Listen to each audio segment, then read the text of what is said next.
In this question, the graph has been asked between F and S force और displacement के बीच में for a spring. वैसे भी हमें पता है स्प्रिंग फोर्स क्या होता है, माइनस के एक्स होता है।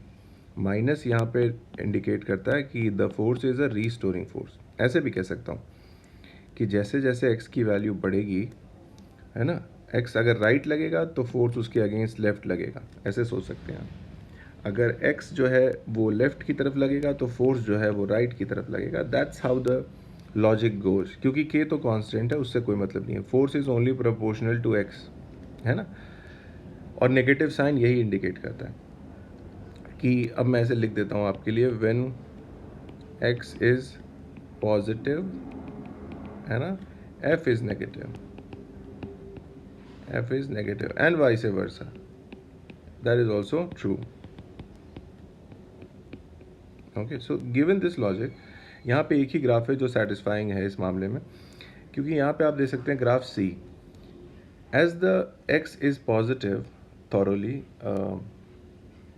इनफैक्ट उल्टा होना चाहिए, सी भी नहीं हो सकता, बी होना चाहिए आई बिलीव, क्योंकि यहाँ पे बी ऑप्शन में आप देख सकते हैं कि the graph looks like this, the force and displacement graph, where in when the force is positive, sorry, force is positive, so clearly we can see, हाँ, so करेक्ट है, यहाँ पे ये भी सेंस बनता है कि फोर्स का पॉजिटिव होना, ओके, तो फोर्स का पॉजिटिव होना है कि ग्राफ को ऊपर होना चाहिए, और उस पोजीशन में हाँ सी सही है। यहाँ देखिए, मैं यहाँ ही दिखाता हूँ, ये जो रेड लाइन है ये इंडिकेट कर रही है कि फोर्स ऊपर की तरफ पॉजिटिव है, पर x की वैल्यू अगर इस रेड लाइन के लिए देखी जाए तो सारी की सारी नेगेटिव है। अब इसी रेड लाइन को नीचे में ओरिजिन को काटता हुआ एक्सटेंड करता हूँ, और यहाँ देखते हैं, यहाँ पे भी देखते हैं, यहाँ पे x पॉजिटिव है अब इस हर जगह पे, पर यहाँ पे फोर्स नेगेटिव है। और तो फिर ये जो बात है हमारी x is positive and f is negative, ये बात इस ग्राफ के लिए सही हो रही है।